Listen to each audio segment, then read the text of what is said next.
P is any point inside the rectangle ABCD. If PA equals to 79, PB equals to 61, PC equals to 17 semi, then the length of PD is equals to. বলেছে ABCD একটি rectangle. ABCD. P is a point বলে দিয়েছে যেখানে PA বলে দিয়েছে 79, PB বলে দিয়েছে 61, PC বলে দিয়েছে 17, আমাদের বের করতে হবে PD।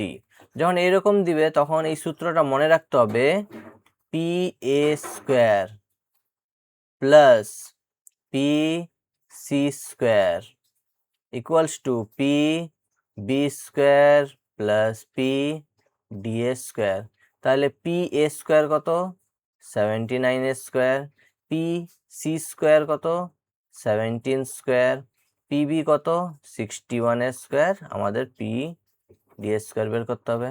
তাহলে 79কে আমরা লিখতে পারি 80 মাইনাস 1 তার হোল স্কয়ার মানে 80 স্কয়ার 64 মাইনাস 2AB মানে 8 দুগুণে 16, 160 বিয়োগ করব 6 করে 10 পাবো 4 দিতে, হাতে 1 1 2, 2 থেকে 4 থেকে 2 2, আর এই 1 স্কয়ার 1 যোগ করব মানে এটা কত হয়ে যাবে 6241 প্লাস 17 স্কয়ার 289। মনে রাখতে হবে 61কে আমরা লিখতে পারবো 60 প্লাস 1 এর স্কয়ার মানে 6 এর 60 এর স্কয়ার 3600 প্লাস 120 2AB প্লাস 1।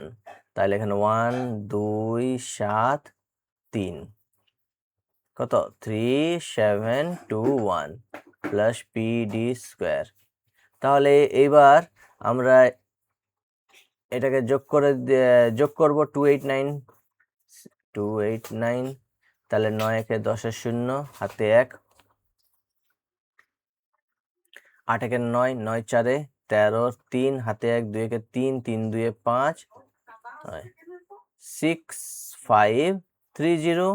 আবার এই মাইনাস করব কত 3721 1.9 দিতে, হাতে 1 2 একে 3 3 মিলে 0 7 কত 15 8 দিতে, হাতে 3 4 2। তাহলে এবার PD স্কয়ার কত বের হলো 2809। তাহলে PD কত হবে under root of 2809 equals to 53 হবে। ঠিক আছে, কেন 57 হলো না এটা জানার জন্য আমার ওল্ড ভিডিওগুলো স্কয়ার বের করানোর দেখবে, সেখানে বুঝতে পেরে যাবে। ঠিক আছে, কেন ইউনিট ডিজিট 9 আছে মানে 7 স্কয়ার 49 9 হতে পারে, আবার 3 স্কয়ার 9 হচ্ছে, তাহলে এটা 53 হলো কেন সেটা ওইখান থেকে বোঝা যাবে। ঠিক আছে, নেক্সট।